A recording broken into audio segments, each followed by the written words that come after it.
For my sister's birthday, they rented a rooftop lounge, hired a photographer, and gifted her a Cartier watch. For mine, a leftover cupcake and a joke card that said, "Congrats on another year of wasted potential." When I didn't laugh, my mom retorted, "Relax, it's just a joke unless you're still sensitive." I just snapped a photo of the table and walked out. That night, my uncle reached out yelling, "What did you do?" I, 26M, always knew I was the spare tire in my family's grand production, but I never expected them to make it so painfully obvious until my birthday last month. The contrast hit me like a freight train when I walked into our family home that evening. Just 3 weeks earlier, they had transformed the downtown rooftop lounge into a wonderland for my sister's 24th birthday. Professional photographer capturing every smile, every laugh, every perfectly orchestrated moment. The Cartier watch gleaming on her wrist caught the city lights as she posed for what felt like hundreds of photos. Mom had spent weeks planning every detail, from the custom cocktail menu to the designer cake that probably cost more than my monthly rent. But there I stood on my own birthday, staring at a folding table in the corner of our kitchen. A single store-bought cupcake sat there, its plastic wrapper still clinging to the bottom. The frosting had that artificial shine that screamed discount grocery store. Next to it lay a greeting card that made my stomach drop. The front showed a cartoon character stumbling over a finish line with the words, "Another year older," in garish yellow letters. I opened it, and there it was in bold print. "Congrats on another year of wasted potential." Someone had added an exclamation point in blue pen, as if the cruelty needed emphasis. I looked around the room at my assembled family. Dad was scrolling through his phone, barely glancing up. Mom was arranging something in the refrigerator with her back to me. My sister sat at the main dining table, casually eating leftover pizza while texting someone, completely absorbed in her screen. My younger brother was playing a video game in the living room, the sounds of gunfire and explosions filling the awkward silence. The weight of realization settled on my chest like a stone. This wasn't an oversight or poor planning. This was deliberate. This was their honest assessment of my worth in the family hierarchy. I stood there for what felt like an eternity, waiting for someone to acknowledge the elephant in the room. Waiting for someone to say this was just the appetizer before the real celebration. Waiting for literally anything that would indicate they saw me as more than an afterthought. Nothing came. Finally, Mom turned around and noticed my expression. She asked if something was wrong, her tone suggesting I was being unreasonable for not immediately diving into gratitude for their generous gesture. I held up the card, asking if she was serious about this being my birthday celebration. The question hung in the air like smoke. My sister finally looked up from her phone and laughed. She said I should lighten up because it was obviously just a joke. She reminded me that not everyone could be the family success story, and some of us just had to learn to laugh at ourselves. That's when Mom chimed in, telling me to relax. She said it was just a joke unless I was still being sensitive about everything. Her voice carried that particular tone parents use when they want to make you feel like you're overreacting to their cruelty. The words still hit me like a slap. As if my previous complaints about their treatment were just phases of immaturity I should have outgrown by now. I felt something crack inside my chest. Not break, but crack. Like ice beginning to fracture before it shatters completely. Without saying another word, I pulled out my phone and took a photo of the pathetic table setup. The lonely cupcake, the cruel card, the bare folding table that looked like it had been pulled from storage 5 minutes before I arrived. I made sure to capture every detail of their idea of celebrating my existence. Then I walked out. I didn't slam the door or make a dramatic speech. I just left, hearing my sister call after me that I was being ridiculous and that I'd probably come crawling back within an hour like I always did. I drove around for 2 hours, my mind racing through decades of similar moments. The graduation party they forgot to plan. The college acceptance letters they barely acknowledged. The promotion at work that earned me a distracted, "That's nice, honey," while they spent an hour discussing my sister's new haircut. I realized I had been conditioning myself to accept scraps of attention, convincing myself that any acknowledgement was better than none. I had become an expert at making excuses for their behavior, at finding ways to minimize my own hurt feelings to keep the peace. But sitting in my car that night, staring at the photo of that miserable table, something fundamental shifted in my perspective. I decided to post the image on my social media accounts. Not with a long rant or emotional breakdown, just a simple caption. 26th birthday celebration. Grateful for the love. I tagged my immediate family members and let the image speak for itself. Within 20 minutes, my phone started buzzing with notifications. Cousins, friends, coworkers, extended family members who rarely commented on anything were flooding the post with shocked reactions and supportive comments. My cousin from Seattle wrote that she couldn't believe what she was seeing. A college friend said this looked like something from a cruel prank show. My grandmother's sister, who everyone calls Aunt Rose, commented that she was disgusted by what she was witnessing and wanted to know who was responsible for this shameful display. The responses kept rolling in. People were asking if this was real, if this was actually my birthday celebration, if my family had lost their minds. Some shared their own stories of family favoritism, creating a thread of solidarity that I hadn't expected. By midnight, the post had over 200 reactions and 50 comments, most of them expressing outrage on my behalf. That's when my phone rang. Uncle Mike's name flashed on the screen, and I knew the reckoning had begun. His voice was strained when I answered, demanding to know what I had done. He said Mom was in tears, Dad was furious, and my sister was threatening to call a lawyer for defamation. The whole family was in chaos because relatives from across the country were calling to ask what the hell was wrong with them. I explained calmly that I had simply shared a photo of my birthday celebration. I asked what exactly I had done wrong by showing people how my family chose to acknowledge my existence. Uncle Mike tried to backtrack, saying I knew that wasn't the whole story. He insisted there must have been more to the celebration that I hadn't shown, that I was deliberately making them look bad by taking things out of context. I asked him what context would make a leftover cupcake and a card about wasted potential appropriate for anyone's birthday. I waited for his answer, but he just stammered about family loyalty and airing dirty laundry in public. The conversation ended with him telling me I needed to delete the post immediately and apologize to the family for embarrassing them. He said if I didn't, there would be consequences that I wouldn't like. I told him I'd think about it and hung up. But I wasn't thinking about deleting anything. I was thinking about all the times I had protected their reputation by staying silent about their treatment. All the occasions where I had smiled and played along with their narrative that I was just being overly sensitive or dramatic. Update 1. The next morning brought a barrage of calls and texts that I largely ignored while getting ready for work. Mom had sent 17 messages overnight, ranging from angry demands to delete the post to guilt-inducing pleas about how I was destroying the family's reputation. My sister had sent a series of increasingly hostile texts, calling me pathetic for seeking sympathy from strangers online. She accused me of being jealous of her success and trying to drag everyone down to my level of misery. But the call that surprised me came from my father's brother, Uncle Jim, who lived across the state. His voice was gentle when he told me he had seen the post and wanted to check on me. He said he had suspected for years that something wasn't right with how they treated me compared to my siblings, but he hadn't realized it was this blatant. Uncle Jim shared that he had tried to bring up the disparity in treatment during family gatherings, but Dad always dismissed his concerns as outsider interference. He told me that several family members had been talking privately for years about the obvious favoritism, but no one knew how to address it without causing a major rift. He said my post had finally given them permission to speak up about what they had been witnessing in silence.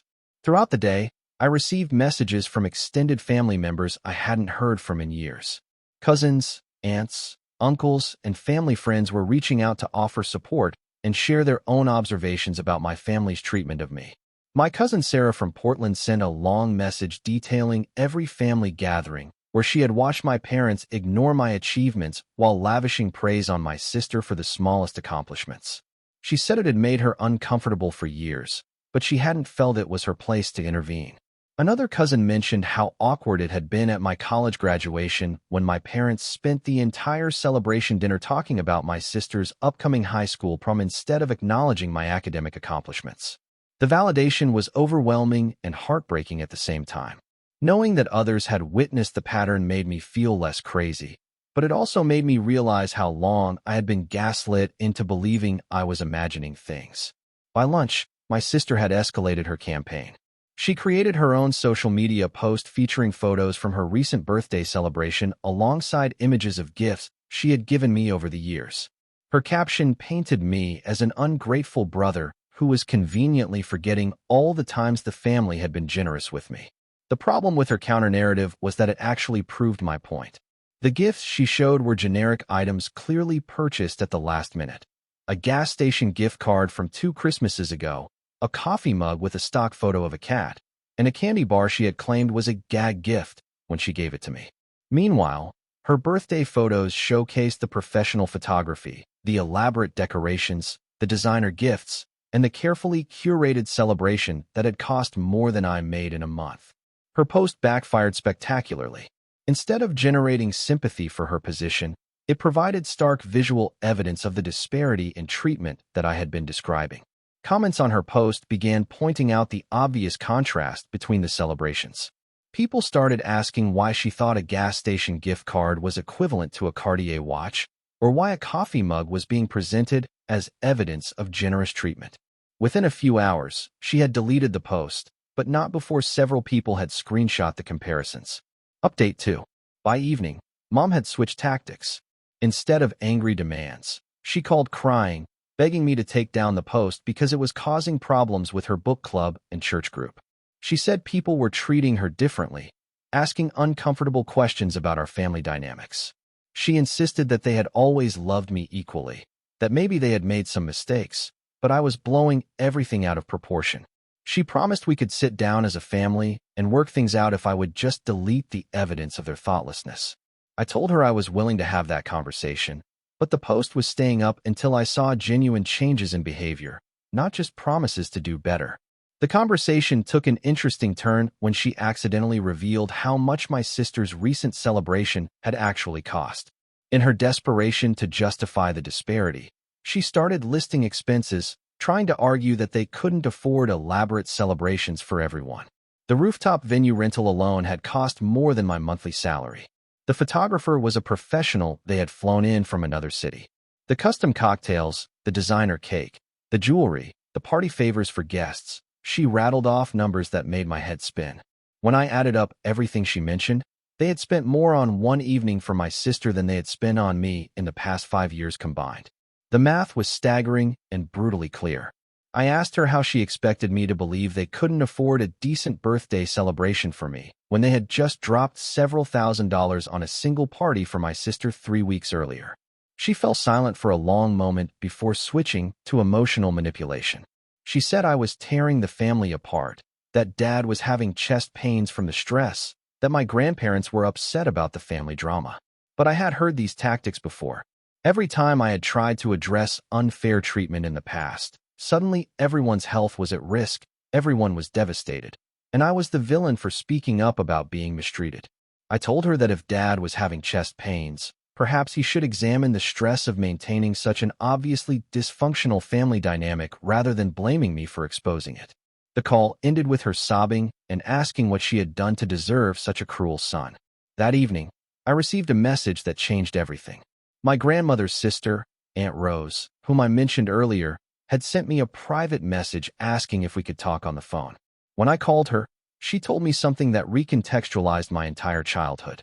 She explained that my parents had gotten pregnant with me during a difficult period in their marriage. Dad had been considering leaving Mom, and my unexpected arrival had complicated their situation.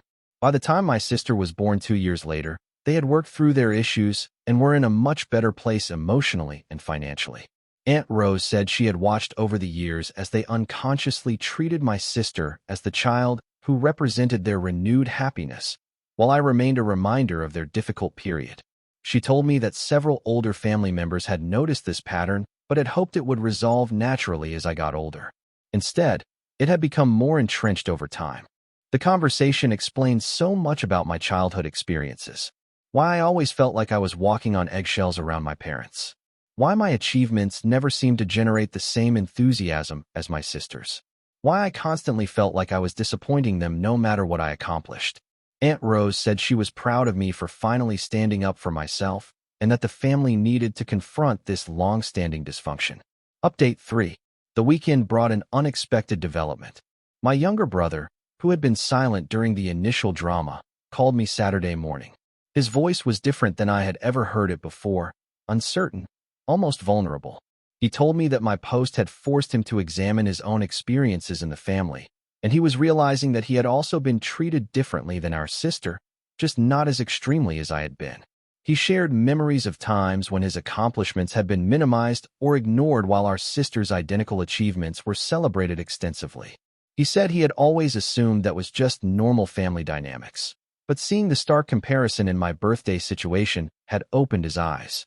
My brother apologized for not speaking up during the birthday incident and for generally not recognizing how unfairly I had been treated over the years. He said he wanted to start being a better brother and asked what he could do to help repair our relationship. This conversation meant more to me than all the social media support combined.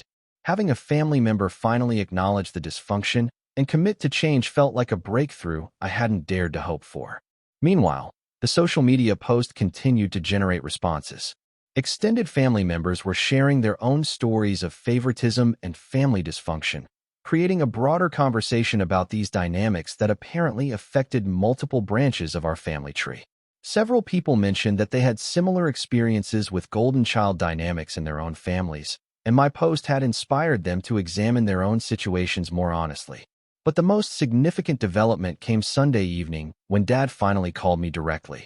His voice was tired when he asked if we could meet for coffee to talk things through. He said he had been doing a lot of thinking over the past few days and wanted to understand my perspective better.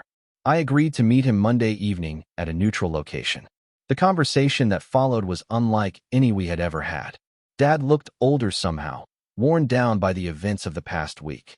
He started by saying he had never realized how differently they treated me compared to my sister. I asked him how that was possible when the evidence was so obvious, and he admitted that he had been choosing not to see it because acknowledging it would have required confronting some uncomfortable truths about their parenting. He explained that when I was born, he hadn't been ready to be a father, and he had probably unconsciously resented the responsibility. By the time my sister arrived, he was more mature and financially stable, so he was able to embrace fatherhood more fully. Dad said he was ashamed that his emotional immaturity had affected my entire childhood and adolescence. He apologized for the years of unequal treatment and asked what he could do to start making amends. The conversation was painful but necessary. I told him that I didn't need grand gestures or expensive gifts to feel valued. I needed consistent respect, acknowledgement of my achievements, and treatment that reflected my actual worth as a family member rather than their unconscious resentments about my timing. He promised to work on changing the family dynamics and asked if I would be willing to attend family counseling sessions to help facilitate better communication. I agreed, with the condition that everyone in the immediate family needed to participate, not just him and me. The birthday post remained on my social media, not out of spite, but as a reminder of how low things had gotten and how far we needed to climb to reach a healthy family dynamic. 3 months later, we're still working through decades of dysfunction in therapy, but there has been genuine progress. My last birthday was celebrated with thoughtful gifts and genuine enthusiasm from everyone in the family. Not as elaborate as my sister's celebrations, but respectful and caring in a way that felt authentic. My sister has been the most resistant to change, still occasionally making comments about how I embarrassed the family with my post. But even she has started acknowledging my accomplishments more consistently, probably because she's realized that her golden child status was built on a foundation that hurt everyone in the family, including her. The most important change has been internal. I stopped accepting scraps of attention and started demanding the respect I deserved as a human being and family member. I learned that sometimes you have to make people uncomfortable with their behavior before they'll consider changing it. That photo of a lonely cupcake and a cruel card became the catalyst for conversations that were decades overdue. Sometimes the most powerful thing you can do is simply show people the truth of how they're treating you, without commentary or explanation. The response from extended family and friends showed me that my experiences weren't normal or acceptable, and that I deserved better treatment regardless of family loyalty or keeping the peace. I still have that photo saved on my phone, not as a reminder of how badly I was treated, but as evidence of how much can change when you refuse to accept being treated as less than you deserve. Some people called my decision to post that photo petty or vindictive, but I call it necessary. Sometimes the only way to break a cycle of dysfunction is to drag it into the light where everyone can see it clearly. The family reputation they were so worried about protecting was built on a lie anyway. Now we're working toward building something authentic instead of maintaining a facade that required my silence and acceptance of mistreatment. That night when Uncle Mike called demanding to know what I had done, I could have told him exactly what I had done. I had stopped protecting people who weren't protecting me.